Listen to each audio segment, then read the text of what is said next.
धीमहि धियो यो नः प्रचोदयात्।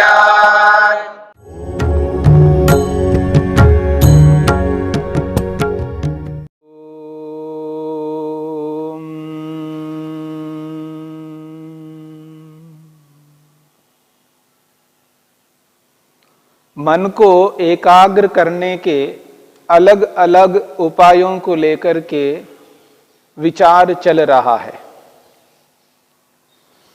महर्षि पतंजलि ने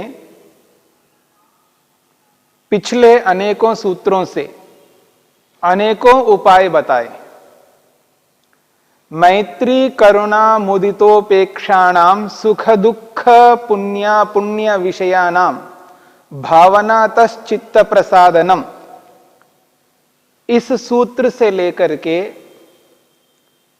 स्वप्न निद्रा ज्ञानालंबनम व, इस सूत्र तक बहुत सारे उपाय बताए हैं। प्रारंभिक योगाभ्यासी के लिए जिन उपायों को अपनाकर वह अपने मन को प्रसन्न कर सकता है, उन उपायों की ओर आकृष्ट किया है। उन उपायों को अपना करके प्रारंभिक योगाभ्यासी अपने मन को प्रसन्न कर सकते हैं, और प्रसन्न हुआ मन एकाग्र होता है, और एकाग्रता से ध्यान के रूप में होता है। और जिस दिन ध्यान के रूप में होता है, यानी पूर्ण एकाग्रता बनती है, तो समाधि लग जाती है। और समाधि लगने का अर्थ है आत्मा का साक्षात्कार करना, परमात्मा का साक्षात्कार करना, और ईश्वर का दर्शन करके ईश्वरीय आनंद का उपभोग करना, ईश्वर के आनंद से आनंदित रहना। और जिस दिन ईश्वर के आनंद से आनंदित होंगे, उस दिन से हमारे दुख पूर्ण रूप से दूर हो जाएंगे। और जब मुक्ति में चले जाएंगे, मोक्ष में जाएंगे, वहां पर शारीरिक दुख भी नहीं होंगे, वहां शरीर भी नहीं रहेगा, वहां पर जन्म भी नहीं होगा। न जन्म है न मृत्यु है, वहां तो केवल आत्मा होता है, केवल स्वरूप होता है, अकेला होता है। इसी के लिए कहा गया है कैवल्यम, केवल हो जाना। केवल होने के लिए हम मेहनत पुरुषार्थ कर रहे हैं। अकेले रहेंगे, न मन साथ में जुड़ा रहेगा, न महतत्व जुड़ा रहेगा, न अहंकार, न ज्ञानेन्द्रियां, न कर्मेंद्रियां, न यह स्थूल शरीर, कोई भी बंधन नहीं रहेगा। बंधनों से मुक्त, सभी बंधनों से मुक्त। उस स्थिति तक पहुंचने के लिए मन को एकाग्र करके ध्यान करना है, जप करना है, समाधि लगानी है।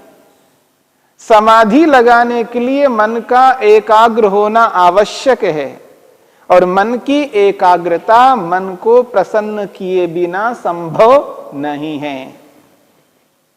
और मन को प्रसन्न करने के लिए जो व्यवहार है हमारा, परस्पर जो व्यवहार है, जिन लोगों के साथ हम आबद्ध हैं, संबद्ध हैं, जुड़े हुए हैं,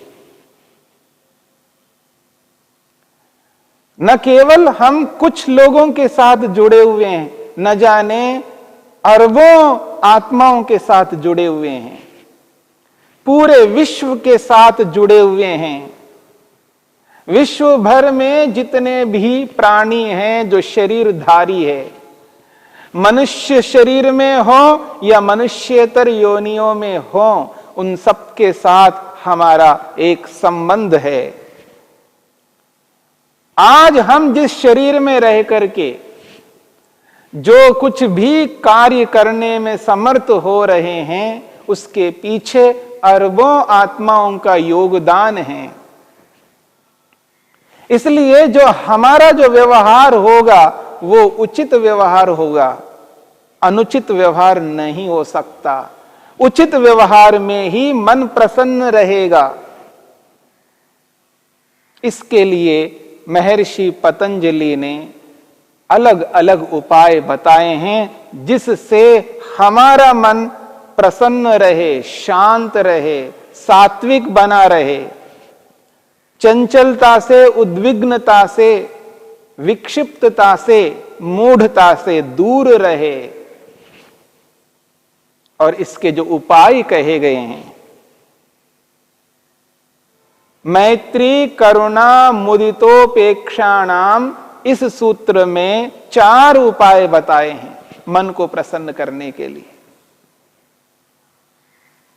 इसके बाद में प्रच्छर्दन विधारणाभ्याम वा प्राणस्य, इस सूत्र में 2 उपाय बताए हैं।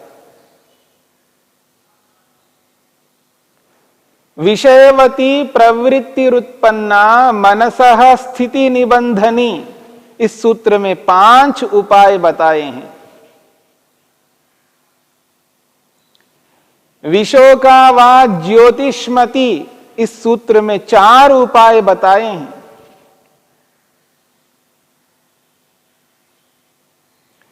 वीतराग विषयम वा चित्तम, इस सूत्र में 1 उपाय बताया है। स्वप्न निद्रा ज्ञानालंबनम वा, इस सूत्र में 2 उपाय बताए हैं। इस प्रकार से मैत्री करुणा मुदितोपेक्षाणाम 4, मैत्री करुणा मुदित उपेक्षा, ये 4 उपाय। प्रच्छर्दन विधारण, ये 2 उपाय, 4 और 2 6 उपाय। विषयवती व प्रवृत्तिरुत्पन्ना, इस सूत्र में 5 उपाय बताए हैं। दिव्य गंध, दिव्य रस, दिव्य रूप, दिव्य स्पर्श और दिव्य शब्द, ये 5 उपाय हैं। 4, 2, 6 और ये 5, 11 उपाय हैं। विशोका व ज्योतिष्मति में 4 उपाय बताए हैं।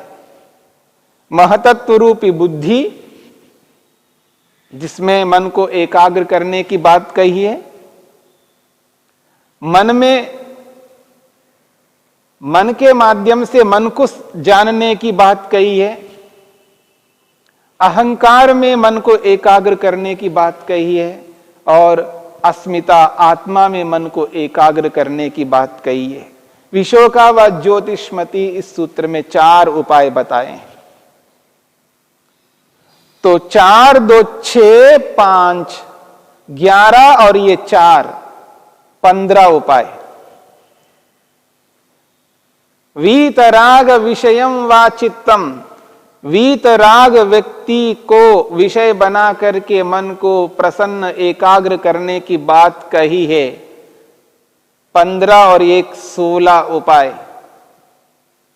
स्वप्न निद्रा ज्ञानालंबनम वा, इस सूत्र में स्वप्न ज्ञान और निद्रा ज्ञान 2 उपाय बताए हैं। 16 और 2, 18 उपाय। यदि प्राणायाम को 4 मान करके चलें तो 20 उपाय हो जाएंगे। यदि केवल प्रच्छर्दन और विधारण इन दोनों को लेंगे तो 18 हो जाएंगे। इन 18 उपायों के माध्यम से महर्षि पतंजलि ने मन को प्रसन्न करने की बात कही है और प्रसन्न मन को एकाग्र करने की बात कही है। प्रारंभिक योगाभ्यासी को मन को प्रसन्न करके एकाग्र करने का अभ्यास करना है। उन सभी उपायों को ध्यान में रख करके स्पष्ट किया गया है कि जिससे योगाभ्यासी का मन एकाग्र हो सके। अलग अलग स्तर वाले योगाभ्यासी जो होंगे उन सबको ध्यान में रखते हुए, सबका ज्ञान का स्तर एक जैसा नहीं हुआ करता है। अलग अलग ज्ञान के स्तर वालों के लिए अलग अलग उपाय कारगर होते हैं। इस बात को ध्यान में रखते हुए महर्षि पतंजलि ने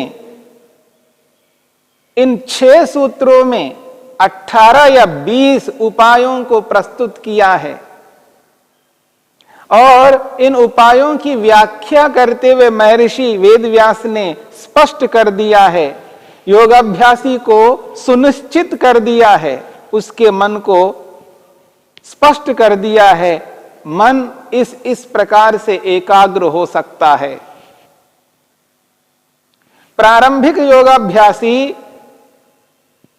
इन उपायों को जान करके, इनको क्रियात्मक रूप में अपना करके एक स्थिति में पहुंच जाता है कि अब उसे डर नहीं लगता, भय नहीं लगता, उसको चिंता नहीं होती है, क्योंकि उसको यह स्पष्ट हो जाता है इन उपायों के माध्यम से मन एकाग्र होगा, इन उपायों के माध्यम से मन एकाग्र होगा। क्योंकि अनेक बार योगाभ्यासी के मन में एक बात बैठ जाती है, एक आशंका रहती है, एक डर सा लगा रहता है कि मन एकाग्र नहीं होता, मन एकाग्र नहीं होगा, मन तो चंचल है, इसका स्वभाव ही ऐसा है। इस प्रकार वो मान करके मन को एकाग्र कर नहीं पाता है। इस स्थिति से ऊपर उभरने के लिए, इस स्थिति को बंद करने के लिए, स्थिति को मिटाने के लिए, इस स्थिति से उभर करके मन को एकाग्र कर सके, इसके लिए महर्षि पतंजलि ने ये सारे के सारे उपाय हमारे समक्ष रखे हैं। जब योगाभ्यासी इन उपायों को अपनाता है, उसको स्पष्ट प्रतीति होती है, हां, जैसा मैं अनुभव कर रहा था कि मन तो चंचल है, मन तो टिकता नहीं है, मन एकाग्र नहीं हो सकता, ये जो मेरी स्थितियां हैं, ये जो मेरी कल्पनाएं थी, ये जो आशंकाएं मेरे मन में रहती थी, वो अब सब मिट गई हैं। अब ये स्पष्ट प्रतीति हो रहा है व्यक्ति को, हां, अब मन एकाग्र हो सकता है, मैंने किया है, अभ्यास किया है, उसको एक आत्मविश्वास उत्पन्न होता है।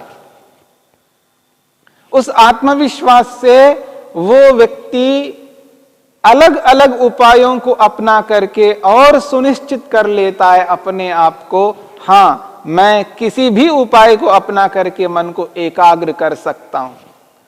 तो इन अलग अलग उपायों को अपना करके मन को एकाग्र करने की बात कही है और महर्षि वेदव्यास ने उन सभी उपायों को ठीक प्रकार से व्याख्या करके और अधिक सुनिश्चित कर दिया है प्रारंभिक योगाभ्यासी के लिए।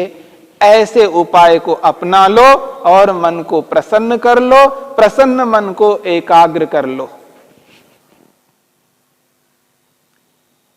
इसी बात को ध्यान में रखते हुए महर्षि पतंजलि ने इस समाधि पाद के 39वें सूत्र में एक विशेष बात कह रहे हैं, यथा अभिमत ध्यानाद वा। यह सूत्र समाधि पाद के 39वां सूत्र है, यथा अभिमत ध्यानाद वा। और बहुत ही अच्छे ढंग से इस सूत्र को समझ लिया जाए, महर्षि पतंजलि क्या कहना चाहते हैं और इसकी व्याख्या करने वाले महर्षि वेदव्यास क्या कहना चाहते हैं। यथा अभिमत ध्यानाद वा, महर्षि पतंजलि कहना चाहते हैं, वो ऐसी दिशा निर्देश करना चाहते हैं कि योगाभ्यासी स्वतंत्र होकर के अपनी स्वतंत्रता से अपने मन के अनुरूप किसी भी उपाय को अपना सकता है। महर्षि पतंजलि ने बाध्य नहीं किया है कि यही उपाय आपको अपनाना होगा। वो कहते हैं यथा अभिमत ध्यानाद वा।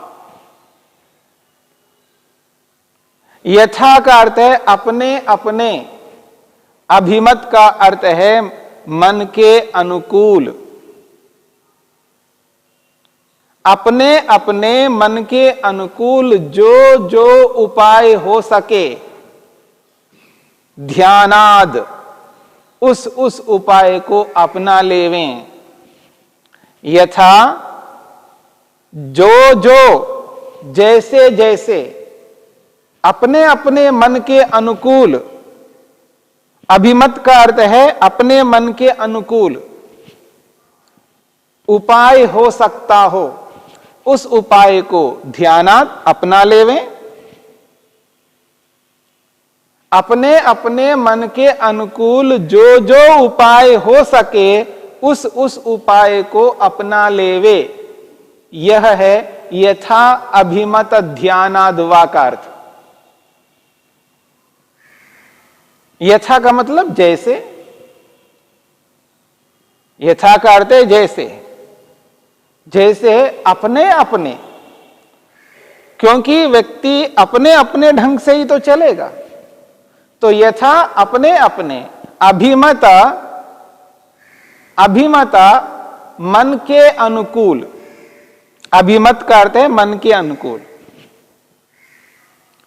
अपने अपने मन के अनुकूल जो जो उपाय हो, ध्यानात उस उपाय को अपना लें और उस उपाय को अपना करके मन को प्रसन्न कर ले। और मन को प्रसन्न करके मन को ईश्वर में एकाग्र कर ले। मन को ईश्वर में एकाग्र करके ईश्वर का ध्यान करे, जप करे। और ईश्वर का ध्यान करके समाधि लगा लें। समाधि लगाकर ईश्वर का दर्शन प्रत्यक्ष कर ले। ईश्वर का दर्शन प्रत्यक्ष करके ईश्वरीय आनंद को अपना कर आनंदित हो जाएं और दुखों से छूट जाएं। यही उद्देश्य है, यही प्रयोजन है, यही लक्ष्य है। इसी उद्देश्य, लक्ष्य, प्रयोजन के लिए हम अपने मन को ईश्वर में एकाग्र करना चाहते हैं। और एकाग्र करने के लिए मन को प्रसन्न करना आवश्यक है। और मन जिस जिस उपाय से प्रसन्न हो सकता है उस उपाय को अपनाना है। यही यथा अभिमत ध्यानाद्वा का अभिप्राय है। द्यौ शान्तिरन्तरिक्षं शान्तिः पृथिवी शान्तिरापः शान्तिरोषधयः शान्तिः वनस्पतयः शान्तिर्विश्वे देवाः शान्तिर्ब्रह्म शान्तिः सर्वं शान्ति शान्तिरेव शान्ति क्षमा शान्तिरेधि। ॐ शान्ति शान्ति शान्तिः।